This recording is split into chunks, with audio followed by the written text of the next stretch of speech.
우리 옆 사람하고 이렇게 인사하면 좋겠습니다. 주 안에서 우린 한 몸입니다. 감사합니다. 앞뒤 좌우로 한 번 더 이렇게 인사하면 좋겠습니다. 겸손히 섬기겠습니다. 예, 감사합니다.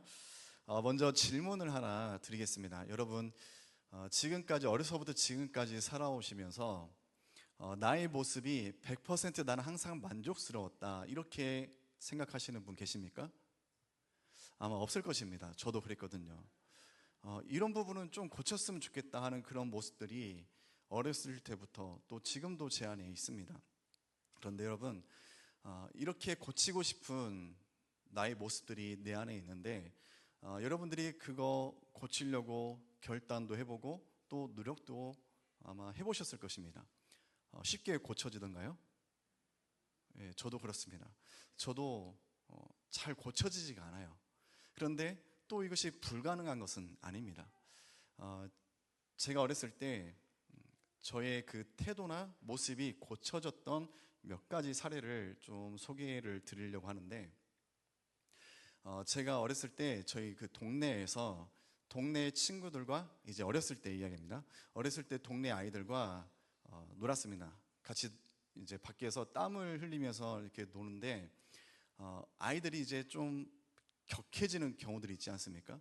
그럴 때 저도 모르게 이제 제 입에서 하지 말아야 될 그런 욕설, 이런 쌍욕들이 좀 나옵니다. 그러면은 그런 욕을 할 때 상대방은 어떻습니까?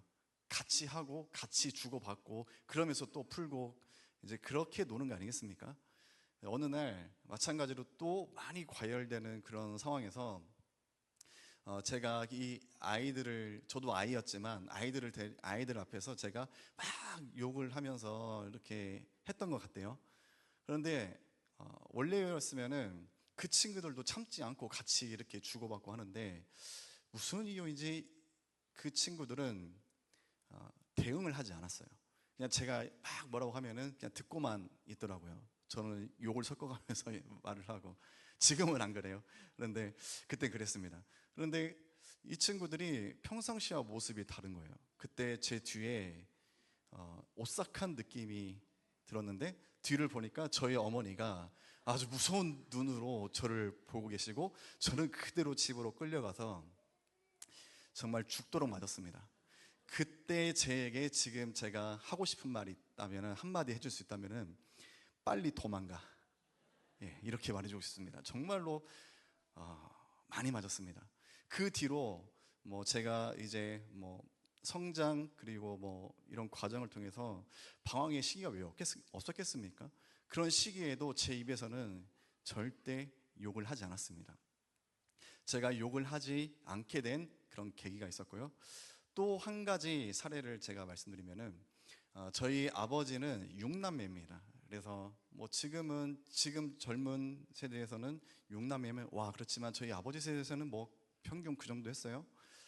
6남매에서 이제 자녀들이 명절에 한 번씩 딱 모이면은 이 자녀 세대들만 해도 한 뭐 12, 15명 정도 이렇게 모였습니다. 그러면은 할머니, 할아버지 집이 얼마나 왁자지껄 했겠습니까? 연령대도 조금 다양한데, 저와 비슷한 연배, 제 위로 1살, 밑으로 1살, 이 비슷한 연배 남자가 4명 있었어요. 한 열 몇 명 이렇게 친척들이 모이면 얼마나 재밌겠습니까? 그런데 그 중에서도 이 비슷한 또래 4명이 모이면은 뭐가 깨져도 깨졌어요. 접시가 깨지든지 뭘 깨지든지 정말 소란스러웠습니다. 이 4인방에서 저는 비교적 얌전했는데, 이 3명이 워낙 소란스러워서 저도 같이 묶여서 말썽쟁이 그룹, 그렇게 도매급으로 저도 같이 포함이 됐고요. 이 4명만 모이면은 아무튼 문제가 계속해서 있었습니다. 정말로 말썽쟁이들, 통제가 안 된 애들. 그런데 어느 날 이제 명절이었던 것 같아요. 명절에 성묘를 가죠. 성묘를 가면은 이제 할아버지 집이 아니라 인근으로 이제 이동을 해서 그곳에서 이제 성묘를 가는데, 마찬가지로 이 4명이 정말 짝짝꿍이 잘 맞아요. 그래서 얼마나 또 남의 동네 가서 소란스럽게 했는지 갑자기 무서운 어르신이 저희들을 부르는 것입니다. 3명이 떠들었는데 저까지 억울하게 같이 그룹으로 이제 끌려가서 모르는 무서운 아저씨에게 한참을 훈계를 들었어요. 그리고 이제 훈계를 하시다가 그 어르신이 그런데 니들은 네 집 자식이냐 이렇게 질문을 했습니다. 그래서 이제 저희는 사는 동네가 아니기 때문에 저희 할아버지 성함을 제가 말씀을 드렸고 이제 잘 모르시는 눈치입니다. 그래서 다시 그분이 김씨라고 하니까 어디 김씨냐 하니까 제가 도강김입니다. 도강김입니다 하니까 흠칫 놀라시더니 양반집 자제들이 그때부터 태도가 약간 바뀌셨어요. 양반집 자제들이 이렇게 소란을 일으키면 쓰겠느냐 아주 잔잔하게 이렇게 타이르시면서 저희들을 보내셨습니다. 제가 어려서부터 이제 친척들이 모이면은 저희 그 뭐 고모, 작은아버지 옛날 이야기를 듣지 않습니까? 항상 저희 집안은 뼈대 있는 가문으로서 학자 집안이었고 예전에는 이제 뭐 큰 집이어도 왕족만 집에 방이 100개가 뭐 100개 정도 있고 왕족이 아닌 이상은 방 개수가 그 이하야 된다. 저희는 한 97개 정도 있었다. 이런 얘기를 계속 이제 여러 차례 들었는데 항상 의혹이 있었어요. 왜냐면은 주변에 지인 또 학교 친구 가면은 주변에서 도강김이라는 사람을 한 번도 만나지 못했어요. 저희 집만 봤습니다. 그런데 오늘날 있어서 제가 2명을 만났습니다. 똑같은 도강김. 중학교 때 친구 그리고 우리 김은청 변호사님. 예, 딱 정말로 보기 드문. 그렇기 때문에 양반이라고 하는데 항상 의혹이 있었는데 그때 그 어르신의 그 발언으로 인해서 그 모습을 인해서 제가 그 의혹이 싹 사라졌어요. 여기서 제가 말씀드리고 싶은 것은 그 어르신이 태도를 돌변해서 저희들을 인정해주고 저희들을 조용히 타일렀습니다. 그런데 정말 놀라운 건 뭔지 아십니까? 그렇게 통제되지 않았던 그 말썽쟁이 4인방, 저는 조금 얌전했고 통제되지 않았던 그 3인방, 그 어르신의 인정과 잔잔한 타이름으로 인해서 이 3명과 저 태도가 바뀌었다는 거예요. 이전에는 되게 소란스러웠는데 이제 걸음걸이도 약간 양반같이 걷고 이 아이들이 태도와 이런 묘하게 느낌이 달라졌습니다. 그런 변화가 주어졌습니다. 우리가 살아가면서 변화라는 것은 정말 어렵습니다. 사람이면 잘 바뀌지 않아요. 그렇지만 그 변화라는 것이 또 불가능한 것은 아닙니다. 제가 오늘 본문에서 이거와 연결되어서 설명드리고 싶은 부분이 있기 때문에 제가 이렇게 구구절절하게 말씀을 드린 거고, 이제 오늘 본문을 보면은 사도 바울이 아주 부드럽지만 분명한 어조로 빌립보 교회에 권면하는 그런 메시지를 우리가 접할 수 있습니다. 그런데 그 배경을 우리가 하나 알아야 될 게 있어요. 지금 빌립보 교회는 평온했던 상태가 아니었어요. 무슨 문제인지 정확하게 말하지는 않지만 지금 빌립보 교회는 어떤 문제가 있습니다. 그리고 그 문제를 위해서 사도 바울은 권면하며 이 편지를 보내는 것을 알 수 있었고, 또 빌립보 교회가 어떤 문제를 갖고 있는지 우리가 정확하게 성경은 말하고 있지 않지만 여러 정황들을 통해서 우리가 유추를 해볼 수 있습니다.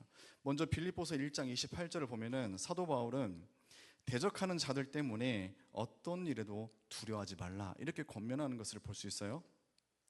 당시 빌립보라는 도시는 로마의 식민지였고 또 이 빌립보는 황제 숭배를 비롯한 로마의 그 가치관이 강하게 자리 잡은 그런 곳이었어요. 그런 환경 가운데에서 그리스도인들이 소수 공동체로서 존재를 했습니다. 어떤 일이 벌어질까요? 어떤 대우를 받을까요?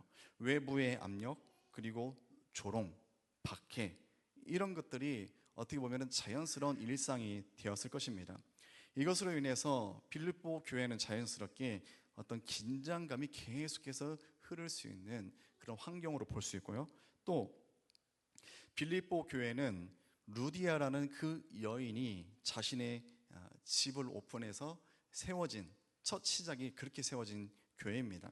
그리고 빌립보 교회의 중요한 일꾼이었던 유오디아와 순두계라는 사람이 있는데 이 두 지도자가 다 여성이었어요.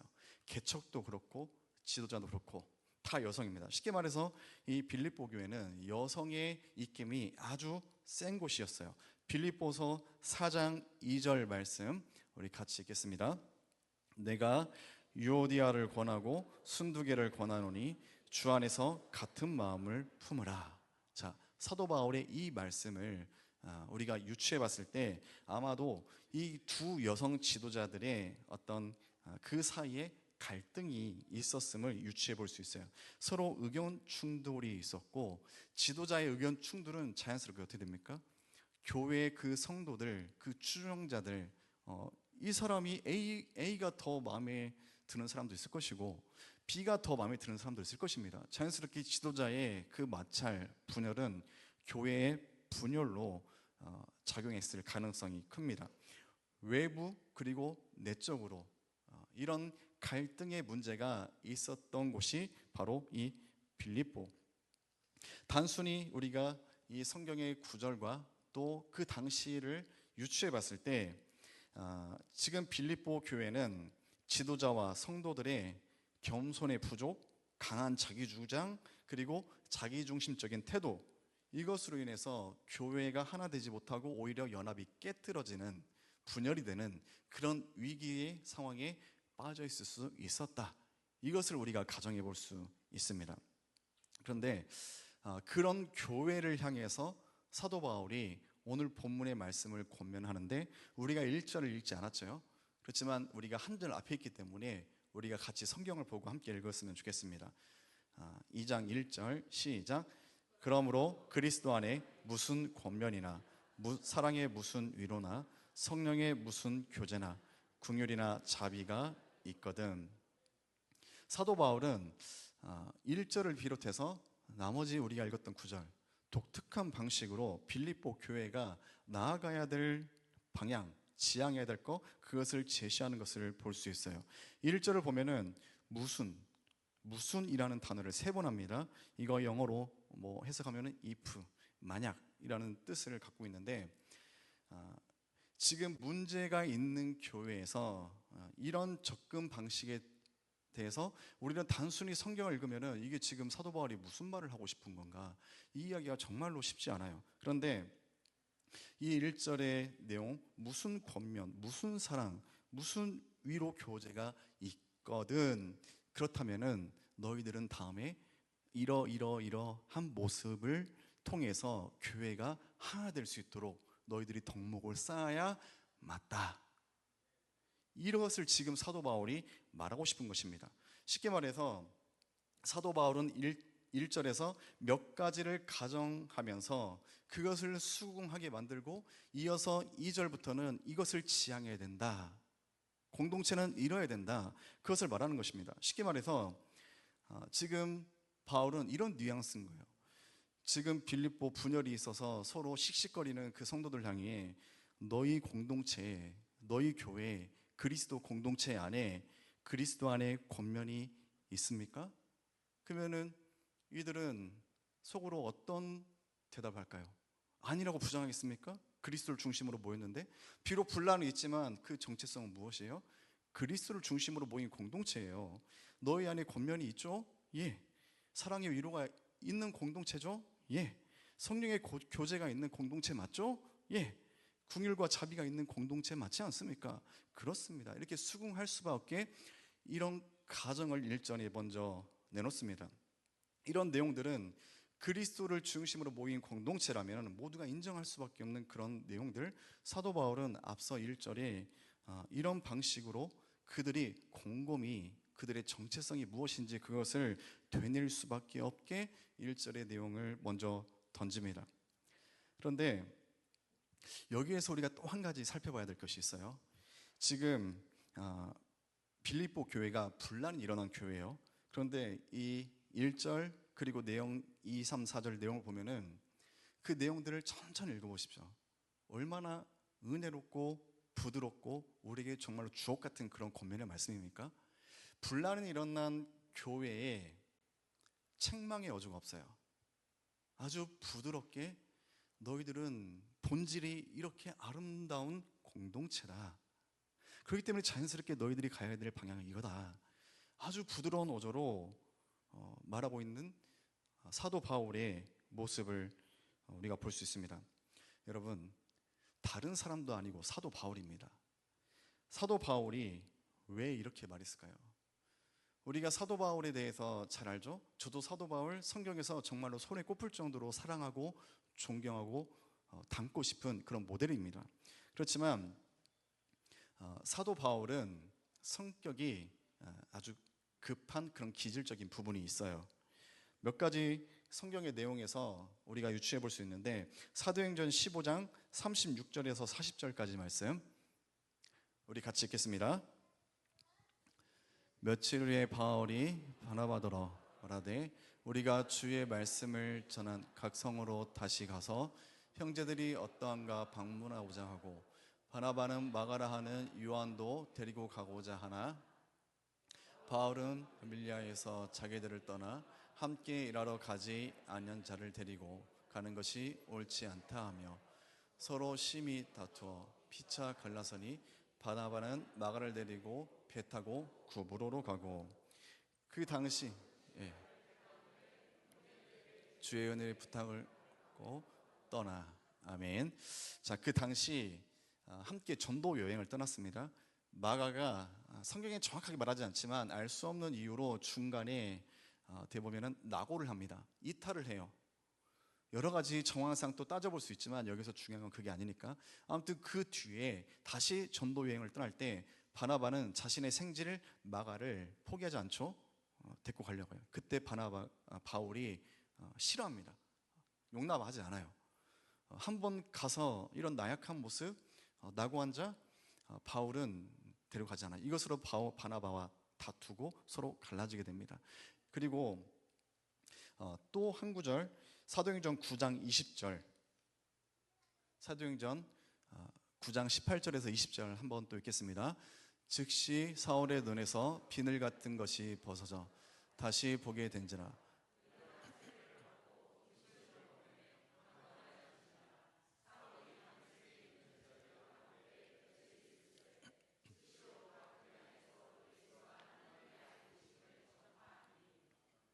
아멘. 지금 이 두 번째 내용은 좀 긍정적인 부분이죠. 그렇지만 사도 바울이 얼마나 급한 사람인지 알 수 있어요. 핍박하다가 이제 고초를 당했죠. 몸이 회복하자마자, 그러니까 회심의 기간을 겪고 몸이 회복하자마자 조금도 지체하지 않고 바로 복음을 전하러 나아가는 이 바울의 모습을 볼 수 있어요. 바울은 저돌적이고 맹렬하게 목표를 향해 돌진하는 그런 성격이었어요. 그리고 그의 열정과 급한 성향, 이것은 젊었을 때부터 계속해서 변하지 않고 뚜렷하게 성경을 통해서 볼 수 있습니다. 그런데 이랬던 사도 바울이 지금 문제로 인해서 분란이 생긴 빌립보 교회를 향해서 책망이 아니라 인정과 세움의 방식으로 빌립보 교회를 대합니다. 왜 그럴까요? 여기에는 분명한 이유가 있어요. 그것을 알기 위해서는 먼저 하나님의 뜻을 또 알아야 됩니다. 왜 사도 바울이 이런 온화하고 부드러운 방법을 채택했는가? 칭찬은 고래도 춤추게 한다. 그렇기 때문에 이 사람들의 변화를 위해서 이런 유화 방식을 썼을까요? 물론 그런 방식도 있겠지만 사도 바울이 이렇게 한 데는 아주 중요한 이유가 있어요. 그것이 무엇이냐면은 하나님의 바람, 하나님의 뜻, 하나님의 일하시는 방식을 알았기 때문이에요. 교회는 천상의 교회가 있고 이 땅에 지상교회가 있습니다. 그런데 이 땅의 지상교회들은 어떻습니까? 결코 완벽하지 않아요. 그리고 완벽할 수 없습니다. 과거에도 그랬고 오늘도 그렇고 현재도 그렇고 앞으로도 그럴 것이에요. 이 땅에 있는 지상교회들은 결코 완벽할 수 없을 것입니다. 이 땅의 모든 교회들은 각각 안고 있는 그런 문제들이 있어요. 그리고 그 문제가 해결이 됐어요. 그러면 그 문제가 또 안 옵니까? 찾아오지 않습니까? 아니요. 언제든지 다시 문제가 생길 수 있는 곳이 바로 이 땅의 지상교회, 우리 공동체예요. 그런데 여기서 중요한 것이 무엇이냐면은 교회가 문제가 없게 하는 것, 이게 중요한 것이 아니에요. 그렇게 될 수도 없고 교회가 문제가 생기지 않게 하는 것, 이것은 하나님의 뜻이 아닙니다. 하나님의 뜻이 무엇이냐면은 어떤 이슈가 생겼을 때, 문제들이 일어났을 때 그 문제를 통해서 교회가 분열이 아니라 성도들이 더욱 주 안에서 힘써 연합하고 하나 되어서 그 문제를 극복해 나아가는 것, 한 몸이 되어가는 것, 더욱더 건강한 공동체, 풍파가 와도 그 풍파를 넉넉히 주님 붙들고 견뎌낼 수 있는 한 몸이 된 공동체, 이렇게 건강하게 세워져 가는 것, 이것이 하나님의 뜻이에요. 그렇기 때문에 이런 분쟁이 일어났을 때 사도 바울 눈에는 분쟁이 없으면 좋겠죠. 그렇지만 사도 바울 눈에는 이것이 어떻게 보입니까? 더욱더 건강한 공동체 세워나가는 어떻게 보면 과정, 진통, 이걸로 보입니다. 그래서 사도 바울이 권면할 때 책망이 아니라 오히려 그들의 정체성을 다시 한번 일깨워 주면서 너희들이 지금 이 상황에서 너희들 스스로 상처받고 낙심되지 말고, 지금 상황에서 너희들의 정체는 이런 사람이니까 앞으로 너희들이 나아가야 될 방향, 지금 상황에 힘써야 될 것 무엇인지 그것을 분명하게 제시하는 그런 내용들인 것입니다. 쉽게 말해서 지금 진통을 겪고 분열이 있는 빌립보 교회에 사도 바울은 주 안에서 하나 되기를 힘써라, 이것이 하나님의 자녀들에게 반드시 보여져야 될 그런 모습들이다, 그것을 지금 말하는 것입니다. 그리고 오늘 본문을 보면은 6가지로 나눌 수 있어요. 2절에서 4절까지를 보면은 같은 사랑을 가지고 또 뜻을 합하고 한 마음을 품고 또 무슨 일이든 다툼이나 허영으로 하지 말고 자기보다 다른 사람을 더 중요하게 여기며 또 자기 일뿐 아니라 다른 사람들의 일을 돌아보라, 이렇게 조목조목 설명을 해주고 있습니다. 그런데 여러분, 당시 배경이 어디입니까? 로마와 헬라 시대에서는 명예와 지위를 또 추구하는 경쟁을 불러일으키는 그런 사회, 그런 풍조가 있었어요. 오늘날 우리가 살아가는 이 세상과 너무나도 흡사하죠. 그런데 사도 바울의 지금 권면이 무엇입니까? 그런 세상 속에서 살아가는 자들에게 내가 중요하다고 말하지 말고 나보다 남을 더 위하고 그들을 사랑하고 그들을 섬겨라. 어떻게 보면은 그 당시 오늘날 사회와 전면으로 부딪히는 그런 가르침, 이것을 지금 오늘 우리에게, 그 당시 성도들에게 말하고 있는 6가지 내용들입니다. 사랑하는 성도님, 이 6가지 내용이 교회와 성도들에게 정말로 중요한 내용인 거 다 인정하시죠? 그리고 우리가 다 해야 될 덕목들입니다. 그러면은 여러분들 이 6가지 중에서 지금 몇 가지를 실천하고 계십니까? 이 중에서 내가 이것은 확실히 하고 있습니다, 그 몇 가지 정도 되십니까? 이 6가지 중에 쉬운 것이 하나도 없어요. 또 이것을 제가 강력하게 권면하고 해야 됩니다 했을 때 여러분들이 그것을 잘 따라올 거라고 저 기대하잖아요. 그리고 설령 그렇게 된들 율법으로 또 빠지게 될 위험성도 큽니다. 그렇다면 이 6가지 덕목, 이것을 어떻게 우리 안에 이것을 만들 수 있을까요? 그 힌트를 오늘 본문 안에 사도 바울이 집어넣었고 저는 그것을 좀 말씀드리고 싶습니다. 3절을 보면은 오직 겸손한 마음으로라는 표현이 있어요. 사도 바울은 겸손을 우리에게 요청하고 있습니다. 여러분, 겸손 중요한 단어죠. 여러분들 신앙생활 하면서 이 겸손이라는 주제로 다양한 그런 말씀들을 들으셨을 겁니다. 그리고 이 겸손이 중요하다는 것은 이 자리에 있는 여러분들 모두가 다 동의하실 것입니다. 그런데 여러분들 안에 겸손이 있습니까? 여러분들 착각하시면 안 돼요. 자신 없음, 위축, 굴복, 이거는 절대 겸손이 아니에요. 진정한 겸손이 여러분 안에 있으십니까? 마틴 로이드 존스 목사님이 쓴 글의 한 내용을 제가 가져왔는데요. 들어보세요. 며칠 전에 한 친구가 내게 어떻게 하면 겸손해질 수 있겠는가? 라는 질문을 했습니다. 그 친구는 자기 속에 교만이 있다고 느끼고 그것을 제거하는 법을 알고 싶어 했습니다. 내게 특단의 치료법이 있어서 이렇게 저렇게 하게, 그러면 겸손해질 것이네 라고 말해줄 수 있다고 생각하는 듯 했습니다. 나는 이렇게 말했습니다. 내게 어떤 방법이나 기술은 없다네. 자네에게 무릎 꿇고 기도하며 믿으라고 말할 수도 없지. 자네는 그것을 곧 자랑할 테니 말일세. 겸손해지는 유일한 한 가지 방법이 있는데 바로 예수 그리스도의 얼굴을 바라보는 것이네. 그분을 바라볼 때는 다른 모습이 될 수 없다네. 쉽게 말해서 지금 말합니다. 겸손해지고 싶어? 다른 방법은 없어. 주님을 봐. 주님을 통해서 우리는 겸손해질 수 있어. 이것이 지금 핵심입니다. 사랑하는 성도님, 우리가 성경의 마지막으로 또 한 구절을 본문의 구절을 읽으면 좋겠는데요. 빌립보서 2장 5절에서 8절까지 말씀입니다. 같이 읽겠습니다. 너희 안에 이 마음을 품으라. 곧 그리스도 예수의 마음이니 그는 근본 하나님의 본체시나 하나님과 동등됨을 취할 것으로 여기지 아니하시고 오히려 자기를 비워 종의 형체를 가지사 사람들과 같이 되셨고 사람의 모양으로 나타나사 자기를 낮추시고 죽기까지 복종하셨으니 곧 십자가에 죽으심이라. 아멘. 사랑하는 성도님, 진정한 겸손은 어떤 결단에 의해서 나의 다짐과 노력에 의해서 내 안에 그렇게 만들어지는 것이 절대 아닙니다. 겸손은 그분이 누구시고 무엇을 하셨고 또 그분이 하신 일에 대해서 진정으로 깨달았을 때, 그분을 우리가 만나고 그분을 바라봤을 때 비로소 겸손의 마음과 태도를 우리가 본받을 수 있게 되는 것입니다. 그리고 공동체는 그 겸손을 통해서 하나 될 수 있고 성숙한 공동체로 세워져 나아갈 수 있게 되는 것입니다. 사랑하는 성도님, 말씀을 정리하겠습니다. 예수님을 바라보십시오. 그분이 누구시고 그분이 무엇을 하셨는지 그것을 곰곰이 묵상하고 깨달으십시오.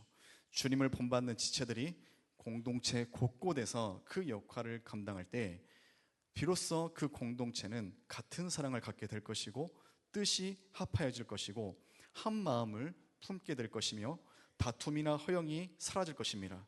나보다 지체를 더 중요히 여기는 진정한 한 몸, 진정한 한 교회, 진정한 교회의 공동체가 될 것입니다. 겸손을 통해 진정한 연합, 한 몸을 이루며 하나님을 기쁘시게 하는 우리 김포제일교회가 되시기를 주님의 이름으로 간절히 소망합니다.